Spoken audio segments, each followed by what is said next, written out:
Hello friends, welcome back to my channel easy learning with Jitendra. दोस्तों, जैसा कि हमने पिछले वीडियो में ऑक्सिलरी वर्ब्स के दो रूपों लेक्सिकल वर्ब तथा ऑक्सिलरी वर्ब और ऑक्सिलरी वर्ब्स के तीन रूपों primary auxiliary verb, model auxiliary verb तथा मार्जिनल ऑक्सिलरी वर्ब का विस्तृत अध्ययन किया था।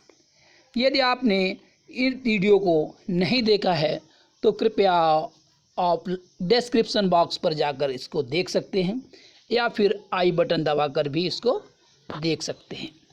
आज के इस वीडियो में हम उन्हीं ऑक्सिलरी वर्ब से रिलेटेड कुछ नियमों का अध्ययन करेंगे। Rules related to auxiliary verbs, सहायक क्रियाओं से संबंधित नियम। मॉडल ऑक्सिलरी वर्ब्स का प्रयोग मुख्य क्रिया के रूप में नहीं होता है। इनका प्रयोग हेल्पिंग वर्ब या फिर सहायक क्रियाओं की तरह होता है। दोस्तों, यहाँ पर हमारा नियम एक कहता है, मॉडल ऑक्सिलरी वर्ब्स का प्रयोग मुख्य क्रिया के रूप में नहीं होता है। इनका प्रयोग हेल्पिंग वर्ब अर्थात सहायक क्रिया की तरह होता है। उदाहरण के लिए, he will not go there tomorrow, वो वहाँ कल नहीं जाएगा। यहाँ पर हमारी मॉडल ऑक्सिलरी वर्ब विल का प्रयोग किया गया है, जो कि ये मेन वर्ब की तरह नहीं है, ये एक हेल्पिंग वर्ब की तरह प्रयोग किया है। इसमें मेन वर्ब है वो गो है। ये मॉडल ऑक्सिलरी वर्ब जो विल है ये गो की हेल्प कर रही है, सहायता करती है, इसीलिए इसको मॉडल ऑक्सिलरी वर्ब्स कहते हैं। नंबर 2, मॉडल ऑक्सिलरी वर्ब्स का V1, V2, V3, V4 तथा V5 फॉर्म नहीं होते हैं।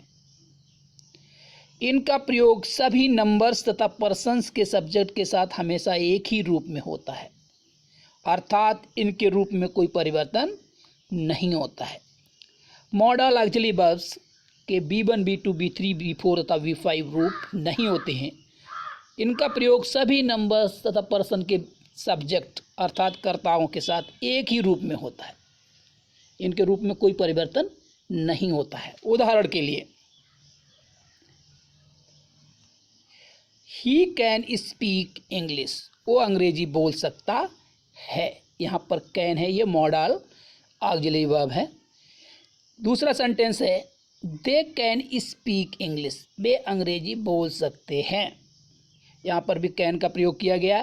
पहले वाक्य में ही करता है, दूसरे में दे है, परंतु मॉडल ऑक्सिलरी वर्ब का प्रयोग कैन ही प्रयोग किया गया है, अर्थात इसके रूप में कोई परिवर्तन नहीं किया गया है।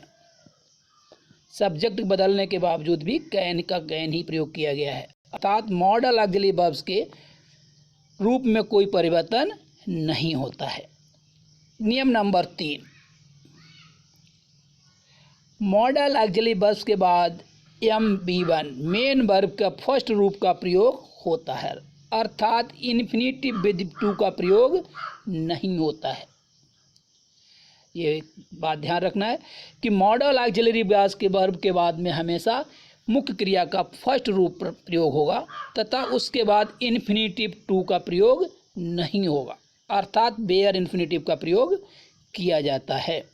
उदाहरण के लिए हमने यहाँ पर एक सेंटेंस लिया है, it might to be true, ये सच्चा हो सकता है। इट माइट टू बी नहीं होगा, क्योंकि माइट है ये मॉडल ऑक्सिलरी वर्ब है, इसके बाद में इन्फिनेटिव टू का प्रयोग नहीं होगा। एक्चुअल इसका सही वाक्य होगा, इट माइट बी ट्रू, ये सच्चा हो सकता है, ये सच हो सकता है। तो माइट के है ये मॉडल ऑक्सिलरी वर्ब है, तो इसके बाद में इन्फिनेटिव टू का प्रयोग नहीं होगा, अर्थात वेयर इन्फिनेटिव का प्रयोग होता है। नियम नंबर 4 कहता है, और तथा यूज्ड के बाद टू का प्रयोग होता है। यहाँ कहीं भी और या यूज्ड का प्रयोग होगा, उसके बाद में टू का प्रयोग किया जाएगा। उदाहरण के लिए, he used to walk in the morning, वह सुबह टहला करता था। ही यूज टू, यूज के बाद में टू का प्रयोग किया गया है। और हमारा नियम भी यही कहता है कि जब कहीं भी ऑट या यूज का प्रयोग करें तो उसके बाद में टू का प्रयोग किया जाएगा। नियम नंबर 5, डेयर तथा नीड का प्रयोग मेन वर्ब के रूप में होता है। डेयर तथा नीड, इन दोनों क्रियाओं का प्रयोग मेन वर्ब के रूप में भी होता है। उदाहरण के लिए, she does not dare to go there, उसने वहाँ जाने की साहस नहीं किया। She does not dare to go there, यहाँ पर डेयर का प्रयोग है वो मेन वर्ब के रूप में किया गया है, जबकि सहायक क्रिया के रूप में क्या किया गया, डज, डज का प्रयोग किया गया है। तो डेयर और नीड ऐसी क्रियाएं हैं जिनका प्रयोग मेन वर्ब के रूप में भी होता है। नियम नंबर 6, वर्ब टू बी का प्रयोग कॉन्टिन्यूअस टेंस मेन वर्ब 4 के पहले होता है।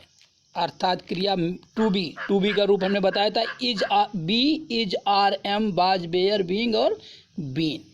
इनके बाद में कॉन्टिन्यूअस टेंस में मेन वर्ब का फोर्थ फॉर्म अर्थात आईएनजी फॉर्म का प्रयोग होता है।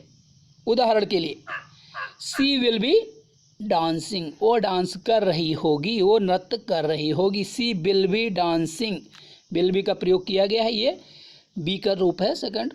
बी के बाद में मेन क्रिया का फोर्थ फॉर्म अर्थात डांस में आईएनजी लगाकर डांसिंग का प्रयोग किया गया है। नियम नंबर 7,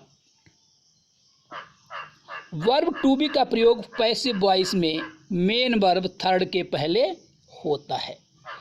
वर्ब टू बी का प्रयोग पैसिव वॉइस में, जब कोई वाक्य पैसिव वॉइस में हो तो उसमें मेन क्रिया का थर्ड फॉर्म प्रयोग होता है, उससे पहले वर्ब टू बी का प्रयोग होता है। My watch has been stolen, मेरी घड़ी चुरा ली गई या चुराई गई। My watch has been stolen, तो ये जो क्रिया है मेन वर्ब स्टील का second third form steal, stole, stolen, इसके पहले हमने कौन सा प्रयोग किया है, क्रिया टू बी का प्रयोग किया है। टू बी का रूप में हमने बताया था हैज़ बीन का प्रयोग किया गया है। नियम नंबर 8, वर्ब टू बी का प्रयोग पैसिव वॉइस में इंट्रांसिटिव वर्ब के B3 के पहले होता है। वर्ब टू बी का प्रयोग पैसिव वॉइस में इंट्रांसिटिव वर्ब के B3 या अर्थात मेन क्रिया के थर्ड फॉर्म के पहले होता है। यहाँ पर उदाहरण के लिए हमने एक वाक्य लिया है, the sun has come out, सूर्य निकल आया है या निकल चुका है। तो यहाँ पर इंट्रांसिटिव वर्ब है, कम आउट, इसका कोई ऑब्जेक्ट नहीं है। इससे पहले हमने वर्ब टू बी का प्रयोग किया है अर्थात हैज का प्रयोग किया गया है।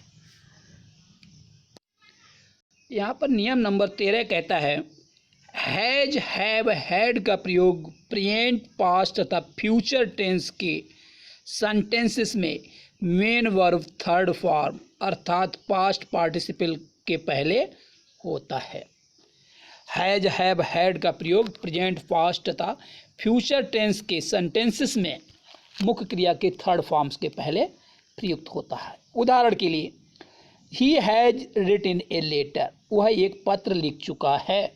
यहाँ पर मेन वर्ब थर्ड फॉर्म का प्रयोग किया गया है अर्थात पास्ट पार्टिसिपल फॉर्म का प्रयोग किया गया है। रिटन, राइट, रोट, रिटन, ये पास्ट पार्टिसिपल फॉर्म है। इससे पहले हैज का प्रयोग किया गया है। नंबर 13 का नोट है,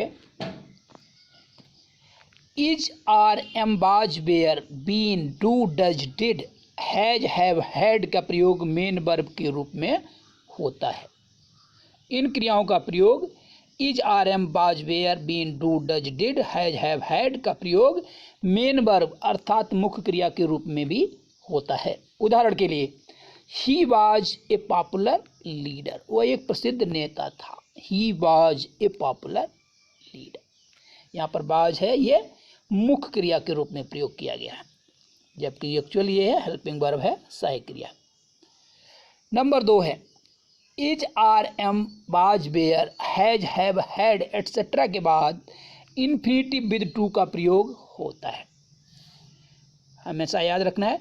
is, are, am, was, were, has, have, had के बाद में इन्फिनेटिव विद टू का प्रयोग होता है, अर्थात वेयर इन्फिनेटिव का प्रयोग नहीं होता है। उदाहरण के लिए, I have to move the furniture myself, मुझे फर्नीचर को खुद ही शिफ्ट करना है, मूव करना है। आई हैव टू, इसके बाद में क्या दिखा रहा है, हैज, हैव टू के बाद में टू मूव, यहाँ पर इन्फिनेटिव का प्रयोग किया गया है। इसी के साथ आज के इस वीडियो का मैं यहीं अंत करता हूँ। आशा है कि आपको ये वीडियो अच्छा लगेगा। यदि अच्छा लगे तो कृपया इसको लाइक, सब्सक्राइब तथा अपने दोस्तों के बीच शेयर करना ना भूलें। धन्यवाद।